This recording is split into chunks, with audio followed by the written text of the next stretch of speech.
everybody. Thank you for joining today. My name is Machi. I'm a student at UCL. I'm studying chemistry. So today we are just going to have a discussion about our hopes for this future. And I'm really pleased to have Elham Fardad today, who's the CEO and founder of Migrant Leaders. Elham, would you like to introduce yourself? Thank you very much, Machi. First of all, I feel so proud and honored that we have Machi as one of our Migrant Leaders mentees, and it's been such a pleasure working with you on this session, Machi. My name is Elham Fardad. I am the founder and CEO of the charity Migrant Leaders. I've spent 23 years as a finance and transformation director in big companies such as GE, News Corp, and Ernst & Young. And I launched Migrant Leaders 3 years ago as a registered charity with the Charity Commission.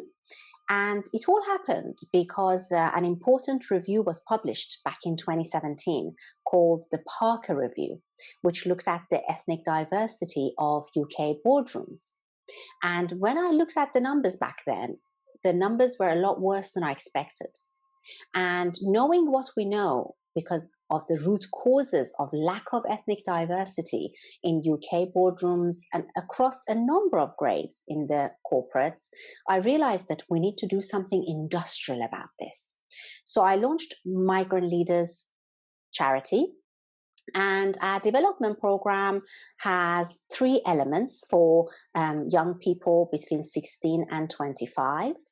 The program was initially launched for first and second generation young migrants, but very quickly we realized that actually our program is really fit for purpose and very, very helpful to young people of all disadvantaged backgrounds in the UK. So we opened up the applications to non-migrants as well.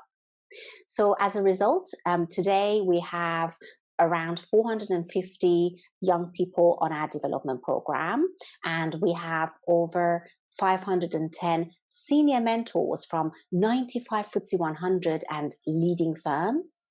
So each young person who joins our program gets a mentor who matches their technical field, aspirations, and the kind of industry sector and the kind of company and role that they want to move into in the future. So we very carefully match the mentor to the mentees.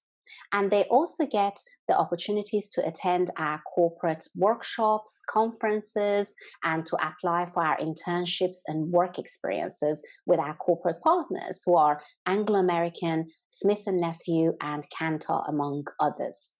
So really fantastic opportunities to connect to some of the best people in industry who are here to help you. You can apply as a student or as a young person. You can check out your eligibility on our website, migrantleaders.org.uk, and go to the Join as a Candidate section. There's a form you can fill in, and I can definitely say one of the favorite parts of my job is reviewing the applications from the young people. I really love that aspect of my job. So without further ado, I am going to thank Machi and pass back to you. Thank you, Elham. It's always great to hear the story about migrant leaders again. Definitely as a migrant mentee, it's definitely helped me a lot. I was actually born in Nigeria and came here as a migrant as well. And, you know, being with my mentors helped me in so many ways. So today we also have 4 other panelists, which is Clara, Lauren, Anusha, and Louisa. So Anusha, do you want to just introduce yourself? Hi everyone, so I'm Anusha. I'm currently a student at UCL and I'm studying mathematical computation. I'm in my 2nd year, so I'm on a 4-year course. And this year I applied to Spring Weeks. I'm looking to pursue a career in investment banking. I'm from London. I think for me, the main thing that I'd like to gain from today is I'd love to know about everyone else's aspirations. It was really interesting to learn about the whole story behind migrant leaders. So that was really nice to hear. And I guess what everyone else's steps are in entering their respective industries. Perfect. Thank you, Anusha. Lauren, would you also like to introduce yourself? Yeah, thank you for having us. I'm Lauren, and I grew up in Hong Kong and I've lived here my whole life. So I'm currently a first year student studying history, politics, and economics at UCL, and I'm planning to major in economics.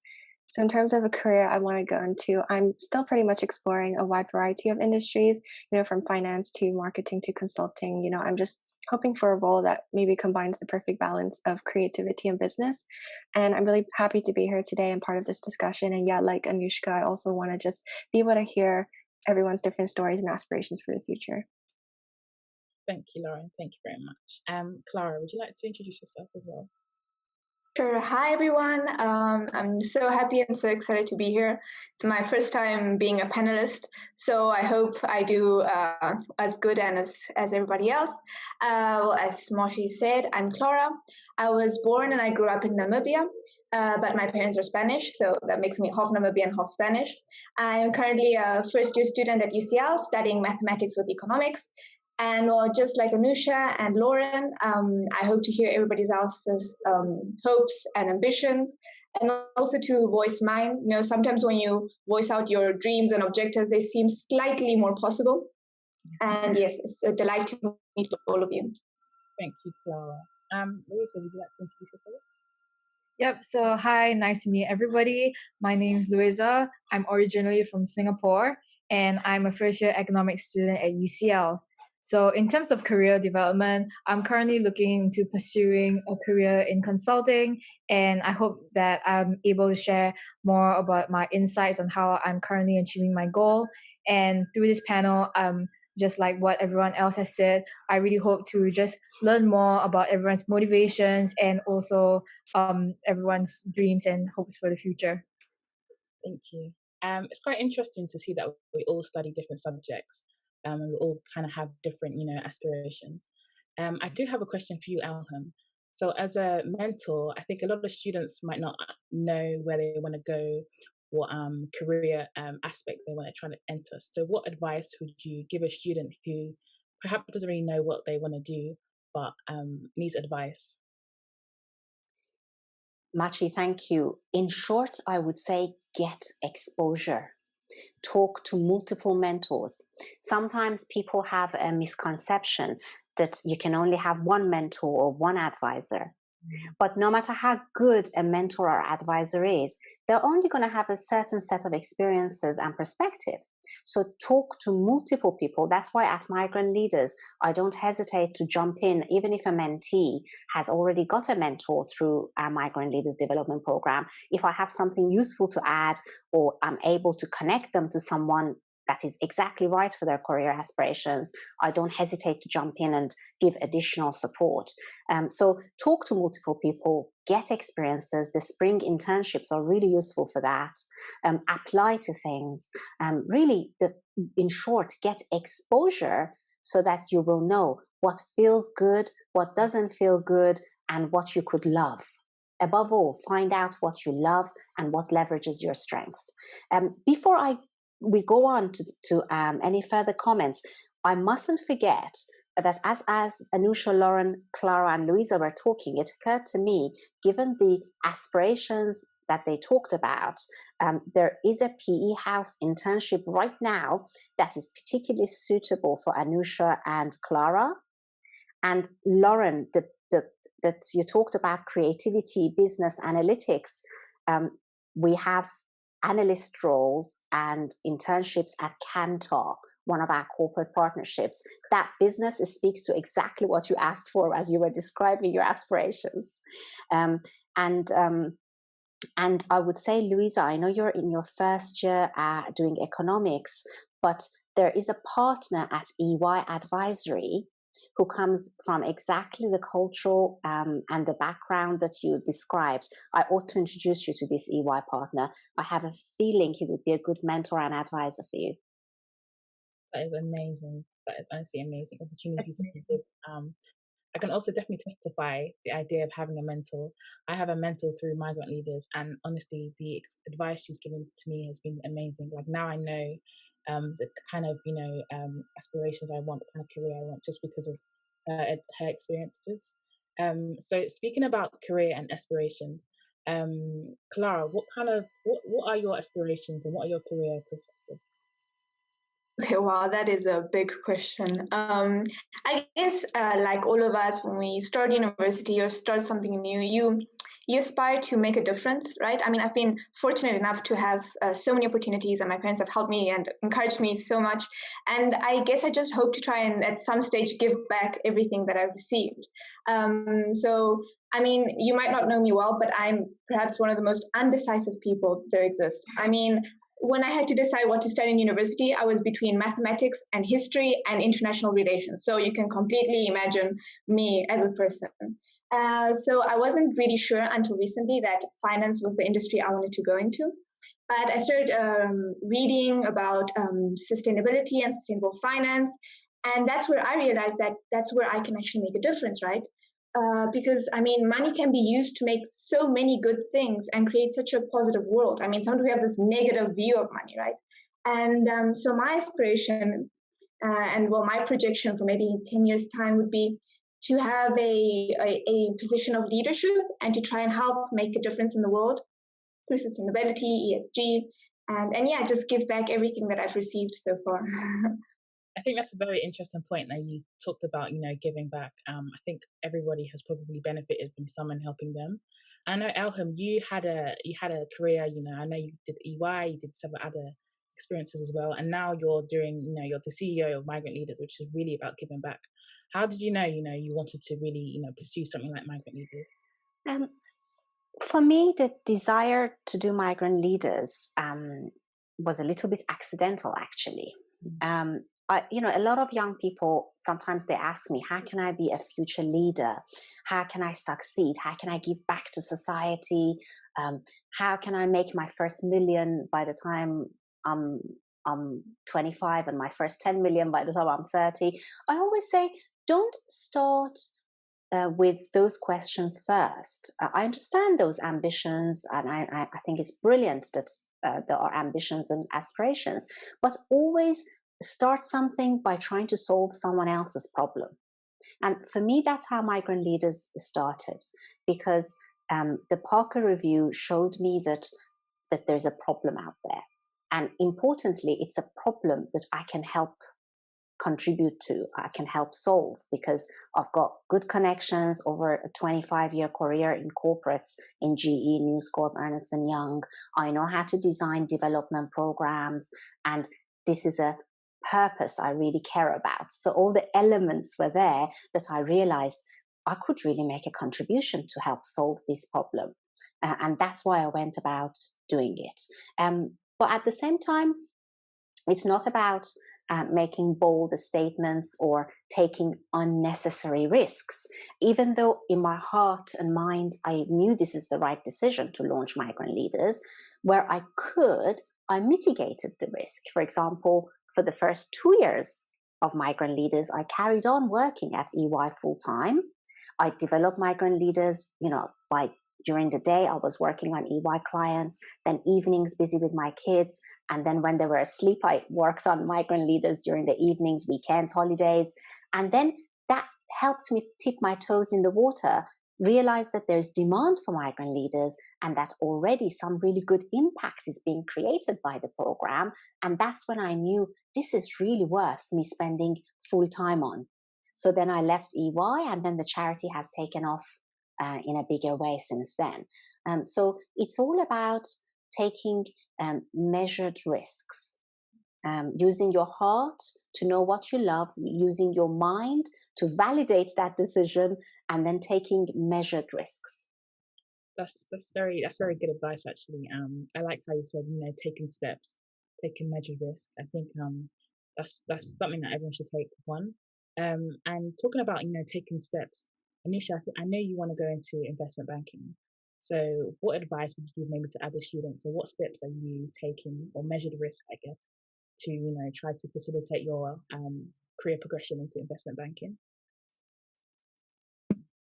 So I'd say I think probably the first major step I've taken to enter investment banking was applying for Spring Weeks. I think before that, even though, because I knew I've always wanted to go into finance, I'd say since A-levels, And then it was only when I reached university I realized, okay, I want to go into investment banking. And I was quite lucky because I'm on a 4-year course. I had my first year of university to kind of learn more about Spring Week, learn more about the application process, and I guess just what it entails. So then I thought, okay, I want to go into investment banking. I need to gain as much finance related experience as possible. What should I do? And then it was lockdown, so I wasn't able to get as much work experience as I would like to, but I did some online courses. One of the online courses I did actually was an algorithmic trading course. Because I studied maths and computer science, I wanted to learn how I could apply the technical knowledge which I had learned on my course to the finance environment. And so I did some online courses. Also tried to join some more societies, so the UCL M&A group, economics and finance, and then just attend more events. I think with me, I'm always learning new things every day and more steps that I need to take to enter the industry because it's so competitive and there's so many applicants. I'd say one recent step which I think I've become a lot better at and I'm definitely improving is networking. I think that's definitely a big thing and is very essential. So I try to network with as many people as possible and just build relationships because it's only recently I've realized how important it is. I think also actually not only networking with people in investment banking, but also other people in other industries as well. I was watching a video the other day on LinkedIn and it was talking about how, if you want to enter investment banking, it's important that you don't only network with people within investment banking, but also within other industries. So asset managers, professional services, law firms. So I guess just expanding your ecosystem. And I think even though the steps that I've taken so far are quite small, I think in the long run, it will definitely benefit me and enable me to learn more about investment banking so that in the future, I can take even bigger steps. Definitely. It comes down to what Elham mentioned about, taking them measured risks and step-by-step processes, which is really interesting. And your point about networking as well. I think this is how Migrant Leaders, the development program has really helped me. I've been able to network with my mentor. She's been able to, introduce me to other people as well. So when you start building, you build your, like you said, an ecosystem of people, and you can always, draw upon these people when you need help. You also mentioned about lockdown, and I think everybody has had to adapt, to this lockdown experience. Now we're doing the online school. So, Louisa, I just want to ask you, how have you managed, adapting to online school? What advice would you give other students, going for the same thing? I guess right now, okay, I'm currently in London, so I'm dealing with a national lockdown and online school at the same time. So that has been extremely tough. But I think the number one thing that I did was really stay connected with people as much as possible. So right now there's a lot of societies that are holding events and in general holding like social sessions just to interact with other people. And now that things are online, I think it can be a great way to connect with people virtually. So that has been like a step that I have been taking to just kind of reconnect myself to people and also just reconnecting myself with people, learning things, doing things that I enjoy. I think those are like the key steps that I've taken to really cope with online learning and this pandemic in general. I guess. Sorry. Go on, Machi. Go on. I was just gonna say, actually, this virtual world can be an advantage at the same time. Like, I can now connect with Lauren, even though she's in Hong Kong, through Zoom this virtual setting. So it's been beneficial in that sense, but there definitely is challenges, adapting to the online environment. But yeah, sorry, Evelyn. That's all right. Machi, I'm in my 40s, so I have seen a few cycles of economic downturn. I myself migrated from political unrest in Iran 30 years ago. I noticed that whenever something adverse happens, something big, and adverse happens for young people, whether it's economic downturn or difficult migration or coronavirus lockdown, when these things happen, for young people, it often resembles swimming in a stormy ocean. It really feels like you're swimming in a stormy ocean, and you are saying to yourself, if I stay motivated enough and I work hard enough, I can keep my head above water, strengthen my muscles, be fit, keep going until so that I can survive. But occasionally in life, even when you're in a stormy ocean, a boat comes along that can help you. Sometimes a ship comes along that can help you. At other times, there are just pieces of wood you can hang on to. Try and be careful so that you take away anything that is noise. I would say laser sharp focus. Yes, it is very hard to get the spring internships. It's even harder to get the summer internships. And it's even harder to get the top graduate jobs in the firms that you aspire towards.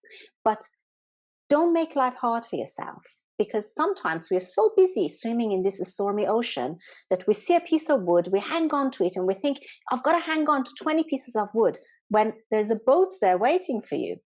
Take the boat, take the opportunity, take the boat, because it's the boat that's going to take you to harbor.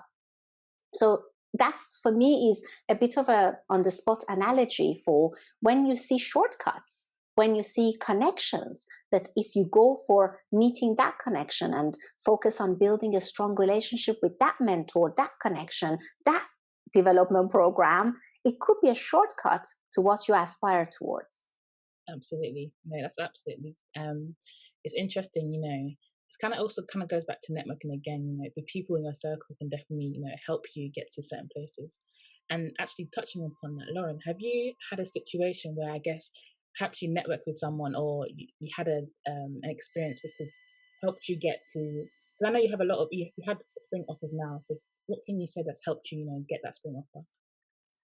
Yeah, definitely. So I think Elham's point about, taking that boat when you have a boat and not just clinging on to those pieces of wood is actually something very relevant that I kind of learned the hard way. At the very beginning of uni, I was like, oh, there's so many things, so many ways I can get, so many things I want to do, and like that I would just want to grab onto, and not really just focusing on the things that would actually help me get there. And I think once I started seeing that, things became a lot more easier. So you mentioned that I got some spring offers, and I guess in going to get those, I think being able to narrow down who I wanted to build a good relationship with, and what I actually wanted to get out of that relationship, and what I wanted to go for in the future, was something that helped me a lot in, focusing my aspirations, focusing what I wanted to do and what I wanted to go for. So I think, yeah, definitely, I don't really have a better analogy than what Elham just said about, being able to get to where you want to go, as long as when you become more focused and, calm down and not just try and grab onto everything and any path that you see, just go the way that is best for you and is best for you. Thank you so much, Lauren. This thing about relationship building, I think sometimes it can be quite hard, especially if you just entered uni or your first year. I know, Clara, you're in your first year uni. How have you managed to I guess overcoming being shy? How have you managed to reach out to people? How have you managed to build a relationship? Yeah, definitely. I mean, I guess it's been really challenging for so many people this year, and for us first year university students, getting to know other people with the COVID isn't optimal. But I guess like so many, like Anusha and Louisa and Lauren have mentioned, joining in university societies, that is something I definitely recommend everybody to do. I mean, I met you guys, Machi, Anusha, Louisa, through university societies. And I think I've started, but we haven't actually met in person, which is the weirdest thing. I mean, when this is over, we have to make this huge party because, getting involved and always looking for opportunities. I mean, as Anusha said, networking is really hard. But every time I go into LinkedIn and suddenly someone connects with me and I see they do something, I immediately go and ask what they do. I mean, the other day I was talking with this lady, and she's starting a startup with something related with the food industry and making quick recipes. And I was just like, that is perfect for me because I'm a terrible cook. And then from there, we started talking about marketing and how she knows this other lady working for this other startup. So I guess it's really important to just go out there and not think about, oh my God, what are other people going to think about me? They don't have enough time to like, oh, I'm so sorry. Sorry, my screen went rough. Can you guys hear me now? Is everything all right? Yeah. Sorry. Okay, so yeah, what I was talking about, just going out there and not be so preoccupied about what other people can think. I mean, everybody's so busy with their lives. They're not really going to stop and say, oh, she's doing bad or she's doing wrong. So just go out there, be genuine, be aware of the fact that you can make mistakes. And although you don't want to, just learn from them. And yeah, just be open, genuine, and get as involved and as creative as possible. That's my advice, and that's what's really helped me get to know so many people through Zoom. And actually, yesterday I was talking to some friends from my degree, mathematics degree. We haven't met, but we were from the tutorial group. And then suddenly I said at the end, "Hey, do you guys want to create a group chat and maybe we can meet up someday?" And we were playing Among Us, like above all things, my goodness. But it was a good way that in lockdown to get to know people. And yeah, that's my advice. Actually, Clara, you make a really good point about how to make connections, how to be open to people, and how to surround yourself by supportive people. And it's probably worth mentioning that finding a good company and a team to work with is a bit like finding good friends. You wouldn't surround yourself with mean girls, would you? You wouldn't surround yourself with friends who are always giving you negative feedback, being nasty, or don't want to support you, don't have your best interests at heart. You wouldn't choose those kinds of people for your friends. So the same applies for the kind of company and team and practice that you join. When we talk about resilience, sometimes people get the impression that resilience is about accepting people punching you. No, resilience is actually, in my mind, about choosing friends, companies, and teams who would support you, who do vouch for you, who cheer for you to succeed, and that actually occasionally forgive your mistakes and imperfections, because we all make mistakes and none of us are perfect.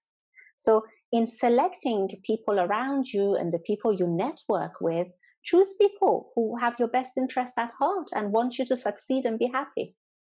Yes, I totally agree with you, Elham. And actually, in order to be able to do that, you also have to be aware of what you're worth, because sometimes we're not aware of that, and then we just allow people to treat us however they please, and that isn't right. So I think in order to really succeed, you have to have strong support, and that means having a good network and a network of friends. And yeah, I just totally agree with everything you've said right now. I would say I absolutely agree as well. That point about, selecting friends and selecting companies. I think some people know what industry they want to go to, but maybe they don't know the company. Elham, I know you've had different experiences, but what advice would you give to students when they, setting out to look for the company that they could work with potentially? So that's a really important decision, but don't be paralyzed by analysis. Definitely there's analysis in that. Above all, research the industry versus your field, because different industries need different technical fields. For example, in GE, where I came from, finance was very much used as a conduit to grow the business, both through acquisitions and then successfully integrating those acquisitions and delivering the financial results, as well as Six Sigma programs and projects that drive financial performance within the GE operations. That meant that when I joined GE and spent my 20s there as a financial controller, I was invested in, I was noticed, I was developed and supported, because finance as a field was valued in GE as a company and in that industry. So always think about that. Then I joined News Corp as a finance director, which is media. At that stage, and I didn't see this coming, finance wasn't seen in quite the same way in media.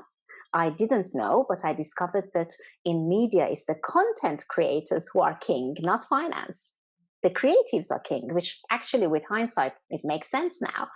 so I realized that I'm going to have to use my skills and progress in a different way. So I became a bit of a kind of turnaround finance director in News Corp, going from business to business, turning around their operations and improving them. And that formula seemed to work in News Corp. So you have to sometimes be a bit adaptable, and where you have made a decision that you later, with hindsight, realized you might not have made if you knew certain things, then you can still have opportunities to turn it around and give some value to the people around you as well as your own career. So the tips then is, above all, think about your technical field and its value to the industry and company you're moving into.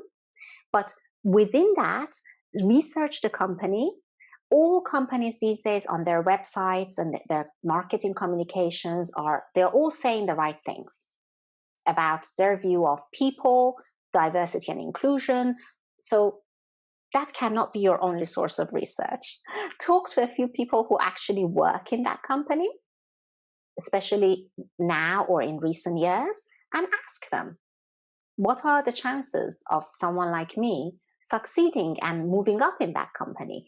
Go and talk to people like that. And again, programs like Migrant Leaders Development Programme, joining that opens you up to all these possibilities of consulting with all these advisors who can tell you like it is. That's a really good point, actually, and it's nice to see that you had an array of different experiences. I guess it shows us that not everything is just black and white. Like, some of us want to go into finance, but we might not end up in finance.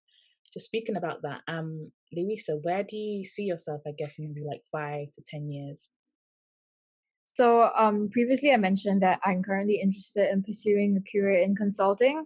So for now, 5 years later, I hope to see myself working in a top consulting firm. So pursuing a career in consulting is one of my short-term goals.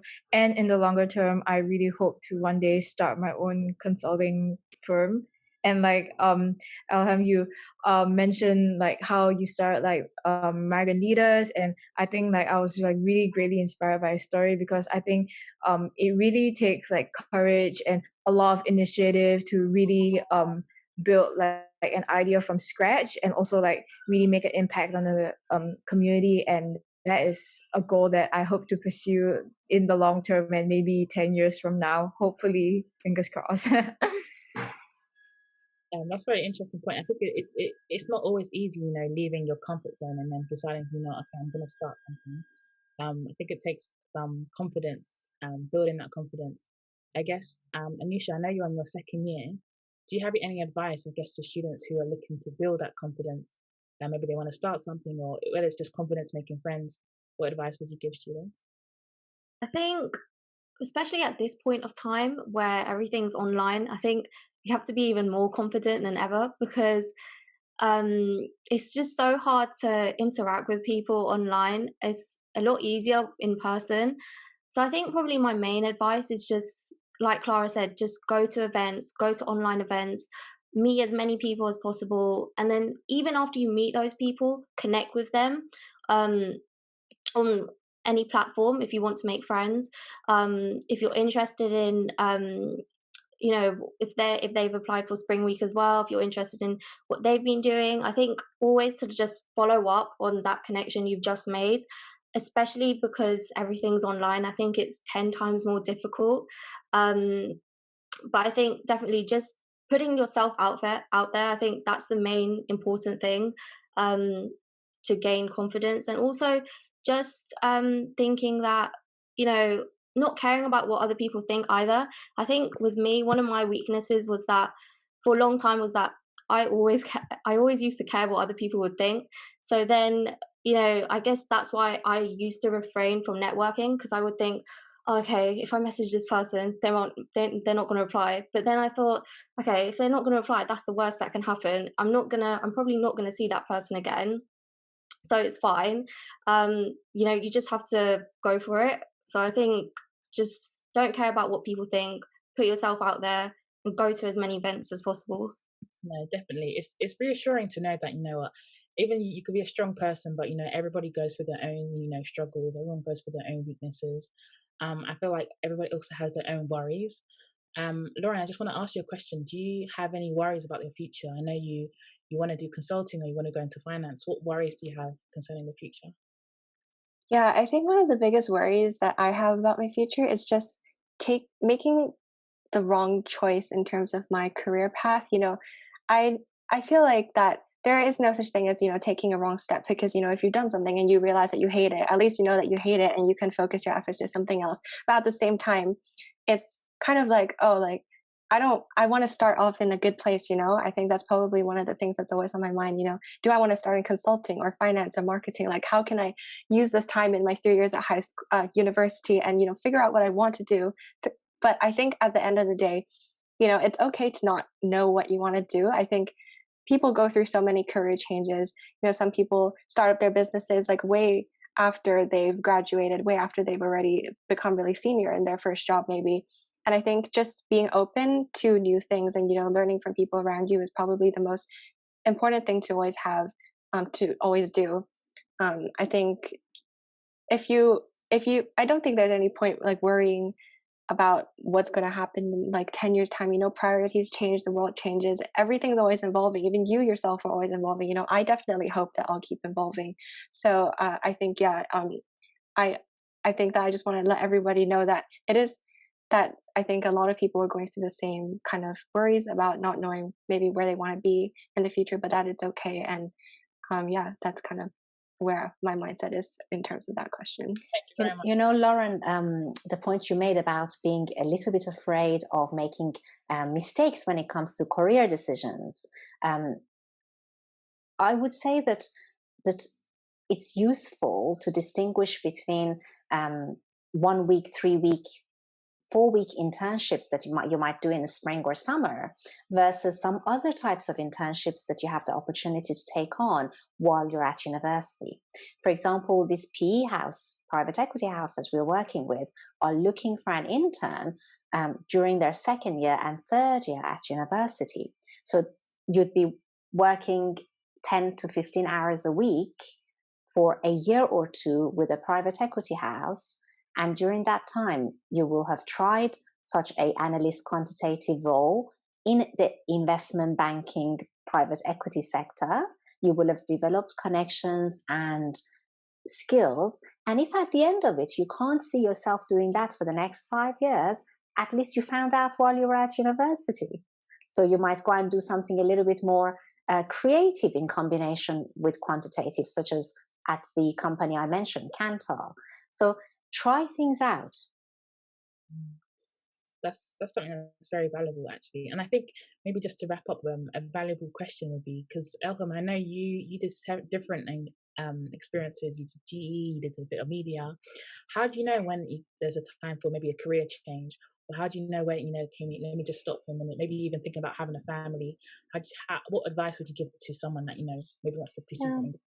So careers are not a linear straight line, right?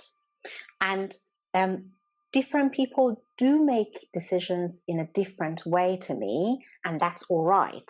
But I can say the way I have made career decisions is a little bit quantitative in my mind.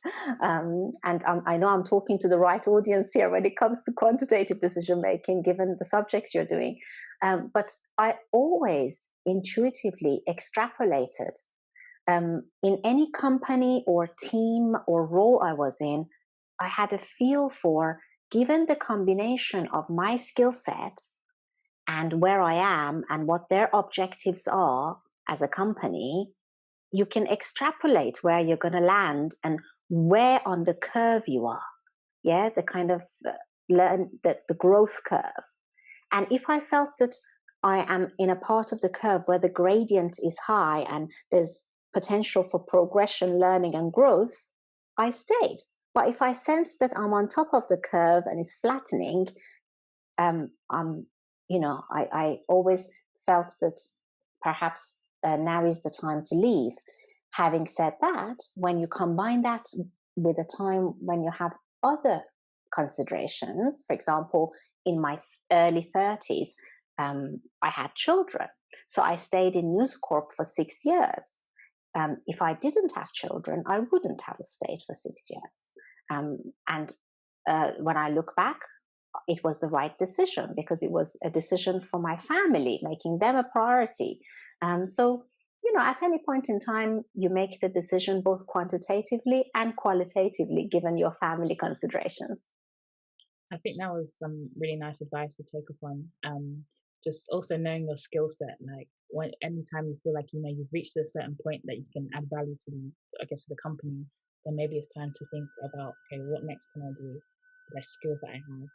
I just wanted to ask if anyone has any questions to perhaps Elham, or maybe the panelists have any questions. We also have Fauzia and Kathryn and a couple of our wonderful interns, James and Day, on the line as well. So feel free to field questions to any of us. Yes, I actually have a question, if that's all right. And well, it's related to what you just said, Elham, about how do you find the right balance in your life between your professional career and your personal life? Because there's a moment where you have so many priorities at the same time: your job, your family, have kids, have a normal life. How did you manage to find that balance? So I can answer part of that question. I think once I had children, definitely they were the priority for me, and considering them was always a big part of my career decisions. But I would like to also get Kathryn and Fauzia's views on that, because they've done the same thing. They've balanced their family needs versus their careers. What do you think, Kathryn? For me, so that's when I started making really big changes. When I got pregnant, I left a quite high-paying job. So I resigned, and similar to Elham, I put them first and centre. But what was brilliant about that was it allowed me to change my career path, and actually it turned up so much greater than I ever anticipated. So that's when I started my business. That's when I partnered in with another business. That's when I started to meet Elham and other people. So for me, what was quite a scary thought to leave somewhere where I was on that trajectory to go really high and get higher earnings. When children came along, it changed everything for me, and I made some really scary steps. But what I found is so much happier on the path that I'm on now. So I'd say probably don't be frightened to trust your gut. If you know it's time to change and to move, and something inside you is saying, yeah, actually, I think there's something more out there, just listen to that little voice inside you and have fun with it, because it is supposed to be fun as well, like the work-life balance side of things. I do think a lot of we work, particularly when you're used to doing high, successful at high school, successful at college, successful at university, you go to such a path where you think, actually, am I enjoying any of this? So I do think there's a time when you can really reflect and think about what it is would actually enhance your life. And it doesn't always have to be career decisions. But yeah, that's just my take on that one. Thank you so much, Kathryn. And Fauzia, tell us about your thoughts on this. Yeah, hi guys. I relate to a lot of what both Kathryn and Elham have said. I think I'm older than both of you, I will confess.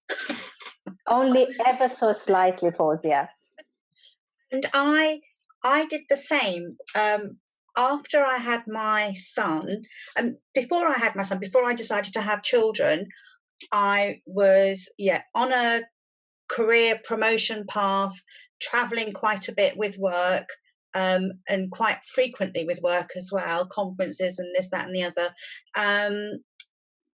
And actually, we made a conscious decision to start a family at that time. It was a little bit quicker than we thought it would. So I wasn't sure all my maternity rights were in place, but I squeezed in there. So that was another issue to think about. And then after I had my son, I actually worked part-time, and I worked he's 19 now. I worked part-time since I had him when I went back to work until a year ago in October, when I started working full-time again with Elham. So, and in between, I have changed jobs. When I went back after maternity leave, I went into a different role, part-time, negotiated hours so I could balance work and work from home as well. So I was working from home back at the beginning of 2001. No, when did I go? 2003, I think it was. I went back to work, working from home, negotiated working from home one day within a 3-day week, and really looked at what did I want out of this role. I was lucky because the organisation that I worked for recognised my strengths and offered me a role that suited my strengths. So that was really nice. And then when I had the opportunity to leave that job, again, I was able to reflect on what it was that was going to suit me. And at that point, I needed to be home full time, more or less, work around school hours. So I retrained and I set up my own little self-employed business, which then kind of came to a standstill with the 2007, 2008 crash in the property market. So, and that was fine, you know, things happen. Figured out what I was going to do, found a little job that helped me continue with my parenting responsibilities and desires. And then when that got a bit boring, decided I wanted to make a change and start working with younger people like yourself. Spent a little while putting myself out there, making a conscious change, because I'd always either worked in property or race equality up until that point, and made the change. Luckily for me, the skills that I built up over the years working in both property and race equality combined nicely into this job. And I realised about, you know, sort of quite soon after I started working full time with Elham that actually I'd been interviewing people for a best part of 30 years, I think. And, you know, skills like that you kind of build up and you don't realise you're building them up. 30 years feels like 30 years anyway. Yeah, so really for me it was a balance of personal choice, personal decision, balancing your family commitments, what you actually want to achieve from having a family. I didn't want to have my child brought up by a nanny, so you know I wanted to do as much parenting myself as I could. I got involved in the school PTA, you know, but doing that sort of thing in the same way as you guys are, you know, joining your societies at university, join the PTA and you're doing event planning, you're doing fundraising, you're organising people, you're ordering, purchasing, that sort of thing. So all of those things count. They're just skills you've acquired or you can develop in roundabout ways that you don't necessarily think that that's going to happen. Then I made the commitment to work with Elham full time because this is a job that I find really fulfilling. It suited me. I had kind of got to in my other, so I juggled the 2 part-time jobs for a while. The other part-time job, I got to that stage where I wasn't really learning anything and I wasn't enjoying the job, and I had basically shifted it to suit me and my strengths. So I was kind of focusing on what I wanted to do. And by the time you get to our age, you can decide you're going to do that, and you know you deal with the consequences. If the company isn't happy about it, then fine. So you know that's what I decided I was going to do. Played to my strengths, did what I wanted to do, and then I decided I didn't want to do it anymore, basically. And you know, and that's once you get to a certain stage in your life, you make those choices because that's what suits you. Absolutely. And I guess in the meantime, thank you, Fauzia and Kathryn. And in the meantime, particularly in your 20s, as you graduate from university, embark on your career, join the firm and sector and technical field of your dreams, really the focus has got to be on achieving as much as you can before you start a family, particularly for girls. This is super important. I know that the rhetoric today is that, of course, both moms and dads are involved with their kids, and of course they are. But the reality is that as moms, at least to date, having children affects our careers a little bit more. And when we accept that, it empowers us, in my view. It liberates us, actually, when we accept certain things. And then we know what are the cards that we've been dealt, and therefore we learn to play with the cards that we've been dealt, rather than having a tantrum about why I didn't get the cards that I want. Yeah, so these are the cards that we have.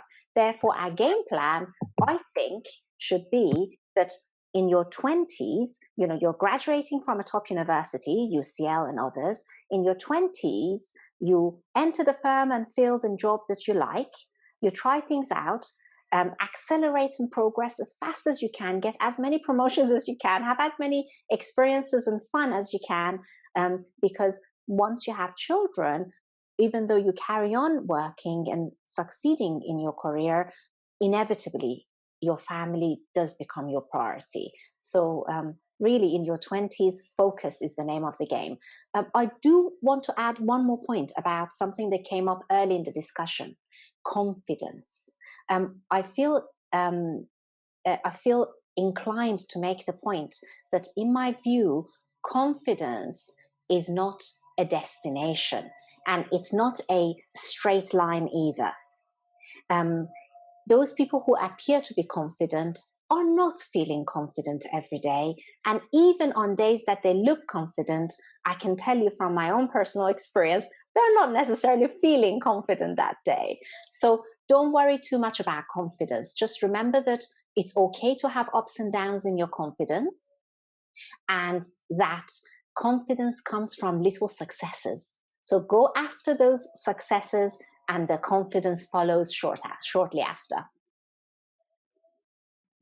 I really like that point, actually, especially how you're talking about balancing, priorities and your personal life as well.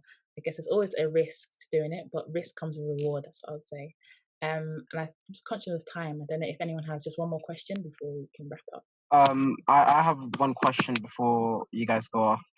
Since everybody's in lockdown and everybody's cooped up in a room somewhere for long periods of time, I wanted to ask what university students are, how they're feeling about their mental health, and how they're doing, what they're doing to, stay connected to people.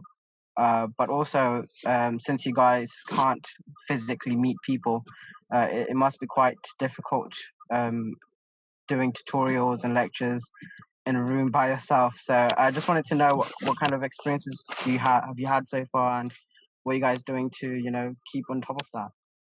Maybe I can share more of it, because I'm dealing with both like a national lockdown and also online classes. So I'm doing two things. So like the first is like really trying to connect with people virtually. So like in fact, like all the panelists today, I've never met them in person, but I stayed connected with them like virtually. So I think like just like leveraging technology to stay connected with people that you value in your life. I think that's something that is really important, and like a good coping mechanism whenever like you feel like lonely and you want someone to talk to about like your problems, like, and you also like your successes, your experiences and whatnot. And I think the second thing that's really important, and something that I've learned during this pandemic, is really right now, like we're in lockdown, it gives us more time to focus on ourselves. So it's really like during this time when we're all isolated and we're all in our homes, it's really a time where we ask ourselves, okay, so I have this amount of free time, like what do I really enjoy? What do I want to do? I have so much time now. What can I be doing to uplift myself, or like develop my career, or develop myself personally to reach my own goals?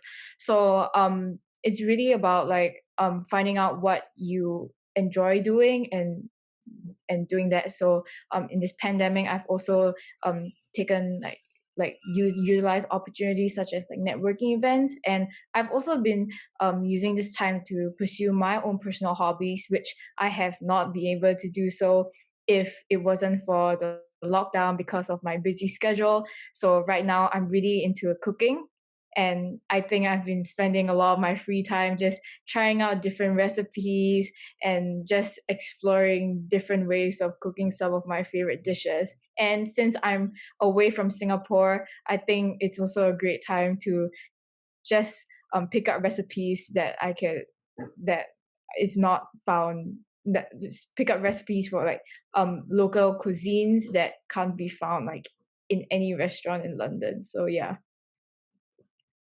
Yes, and maybe adding on to what Lisa said, something that I noticed really helped me was actually like putting the effort to dress up every single day. So usually if you're at home, you're just like, oh, let me just put on like a pair of sweatpants or stay in my pajamas or something. But if every single day I make the effort to get dressed up and look fresh, it did wonders to my productivity. And then the second thing that really helped me was, it's really important to have long-term objectives, and I'm all for that. I'm always like, okay, I have this objective, and once I have that objective, I have to go to the next one. But in this global pandemic, something that I've learned is patience, because, we were expecting 2021 to be so much better, but look how the world is. Not much has changed, right? So then that can get really exasperating of, oh my goodness, when is this going to end? When is this? So the way I tried to like change my mindset was to have faith on the day-to-day and to have faith on like your day-to-day work. So if you're really productive that day and you tick off everything you have on that day and you make the effort to look for opportunities every single day, then what's bound to happen in a month, 2 months, a year, who knows how long, it's supposed to be something positive because you've had faith in your day-to-day work. So yeah, my two things that really helped me was to dress up and to just focus on the day I'm in. So yeah. Thank you. I really like that point on mental health. I think, especially right now, that it's very important that we all, really take time, just take a step back, because obviously we're all trying to go for a job, we're all trying to have a different career, but mental health really does come first. And I think there's another reason why Migrant Leaders has really helped me, because my mentor, I know at any time I can call her, I can message her. That's why I really would advise anyone that's a first generation migrant or a second generation migrant. If you need a mentor, honestly, this Migrant Leaders Development Programme has really, really been helpful. So definitely get in touch. I know there's a website, I think it's migrantleaders.co.uk maybe. Oh, I think you're on mute, Elham. Thank you. It's migrantleaders.org.uk, and you can apply as a candidate if you click on Join Candidate, and it takes you to our candidate application form. Thank you very much. Thank you everybody as well for joining our discussion today. It's been really insightful, and I'm sure that we all learned a lot, and the audience also who are watching would have also learned a lot as well. Thank you. Thank you so much, Machi, for organizing and facilitating this. And it was such a pleasure to meet you all. And thank you, Kathryn, Fauzia, Day, and James for joining as well. Thank you. Thank you, everybody. Thank you. Have a great evening.